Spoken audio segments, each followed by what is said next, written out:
So it all seems to work itself out innocently and effortlessly. There's no separated you behind it making it shift from one to the other. It all just simply arises on its own and will dissolve in its own or on its own. So the thought I am the body, the feeling I am the body,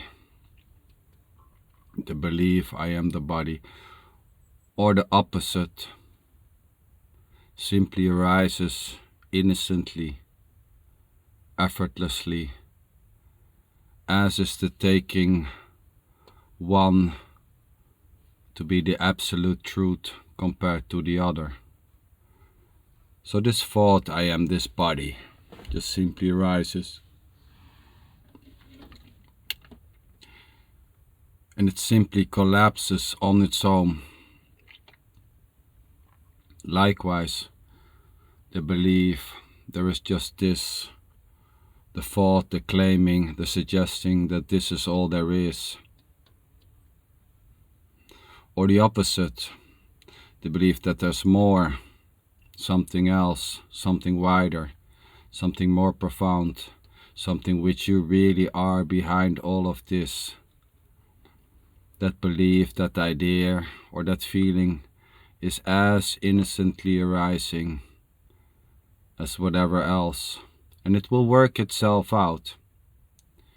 It always seems to just work out itself, which includes the idea or the belief that there is a you separated, who is in between the one or the other. The sense or the belief that there's a you doing all this.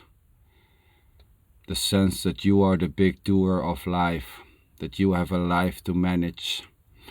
And although this may seem to be true on a certain relative level, as far as there is an identification with the physical body, one can say, yes, you are the doer.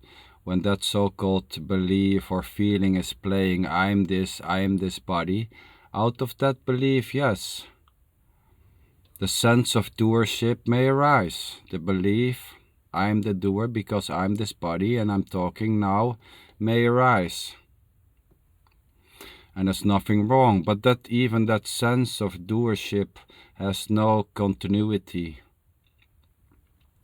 nor has the lack of doership.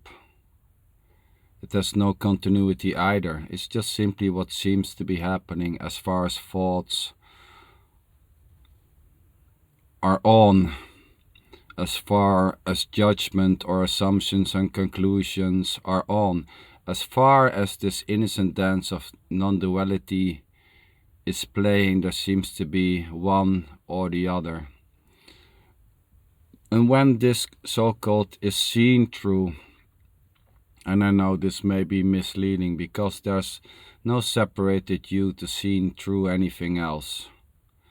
But that is not how it is meant, because there's no you as a separated seer either and something else. But for the lack of better words, when this is seen through just to be whatever it is, innocently arising, that there's no such thing as a separated you or a doer, what is left is just a naked thisness. And it's always the naked thisness, including the sense that you are the doer or the lack of that sense. It doesn't make it any special. Any suffering or so-called happiness arising out of one so-called belief or idea or feeling compared to the opposite belief, idea or feeling, any so-called relief or suffering flowing out of a misunderstanding or a certain seeing or a certain conclusion, all those so-called effects has no stability. It will crumble. Happiness arising out of the belief that you don't exist or you are not here or you are prior to the dance of duality, that so-called relief is as unstable as the thought painting there to be a you prior to this, or the absence of that thought.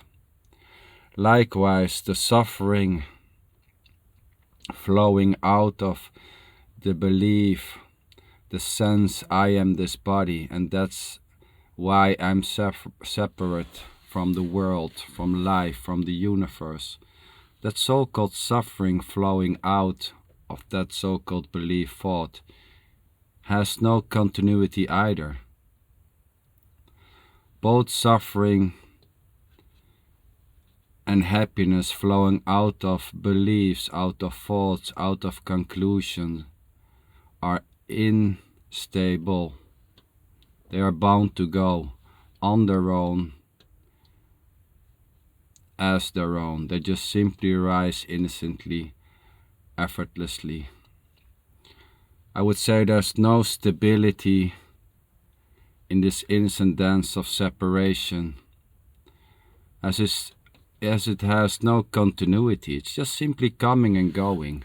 Thoughts, beliefs, ideas, claims, suggestions, they just arise as the so-called feelings flowing out of those beliefs. They come and go. Peace, happiness. Prior to this innocent dance of thoughts, belief, this innocent dance of the mind or the I amness or the consciousness painting a you being the body,